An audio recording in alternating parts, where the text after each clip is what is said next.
యమన్లో మరణశిక్ష ఎదుర్కొంటున్న కేరళ నర్సు నిమిషప్రియకు కాస్త ఊరట లభించింది.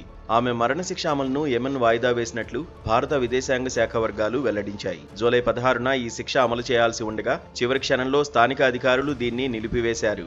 ఈ కేసు మొదలైనప్పటి నుంచి నిమిషప్రియకు అన్ని విధాలా సాయం చేసేందుకు భారత ప్రభుత్వం ప్రయత్నిస్తూనే ఉందని విదేశాంగ శాఖ వర్గాలు వెల్లడించాయి. నిమిష కుటుంబం, బాధిత కుటుంబం పరస్పర అంగీకారానికి వచ్చి కేసును పరిష్కరించుకునేలా కొంత సమయం ఇచ్చేలా ప్రయత్నాలు చేశామని స్థానిక జైలు అధికారులు, ప్రాసిక్యూటర్ ఆఫీస్తో నిరంతరం సంప్రదింపులు జరిపామని తెలిపారు.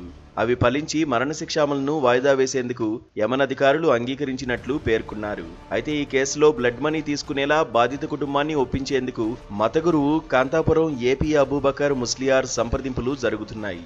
ఆ చర్చలు కూడా సానుకూలంగా జరుగుతున్నట్లు సమాచారం. బాధిత కుటుంబానికి $1 మిలియన్ భారత కరెన్సీలో దాదాపు 8.6 కోట్ల రూపాయల క్షమాధనాన్ని ఇచ్చేందుకు నిమిషప్రియ కుటుంబం సిద్ధమైంది. ఇందుకు బాధిత కుటుంబం అంగీకరిస్తే నిమిషప్రియకు మరణశిక్ష తప్పే అవకాశం ఉంది.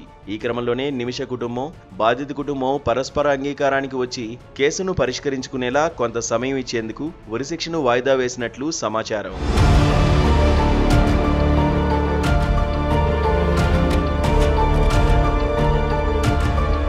కాగా నిమిషప్రియ నర్సింగ్ కోర్సు పూర్తి చేసిన తర్వాత 2008లో యమన్ వెళ్లి అక్కడే ఉద్యోగంలో చేరింది. 2011లో కేరళకు వచ్చి థామస్ అనే వ్యక్తిని వివాహం చేసుకున్నారు.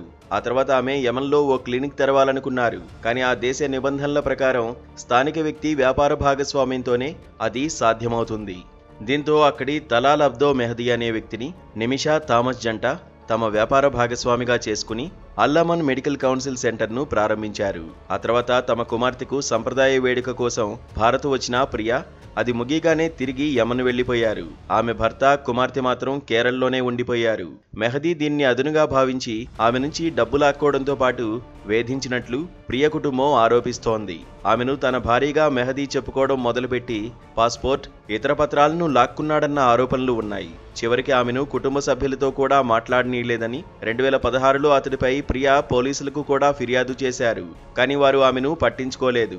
దీంతో 2017లో మెహదీకి మత్తుమందిచ్చి అతడి వద్ద ఉన్న తన పాస్పోర్ట్ను స్వాధీనం చేసుకోవాలని ప్రయత్నించగా మత్తుమందు డోస్ ఎక్కువ అవడంతో అతడు చనిపోయాడు. ఆ తర్వాత మృతదేహాన్ని ఓ వాటర్ ట్యాంకులో పారేసింది. చివరికి అక్కడి నుంచి సౌదీకి వెళ్లిపోతుండగా సరిహద్దులో ఆమెను అరెస్ట్ చేశారు. యమన్ చట్టం ప్రకారం అక్కడి న్యాయస్థానం నిమిషప్రియకు ఉరిశిక్ష విధించింది. జూలై 16న శిక్ష అమలు కావాల్సి ఉండగా తాజాగా దాన్ని వాయిదా వేసినట్లు భారత విదేశాంగ శాఖ వెల్లడించింది.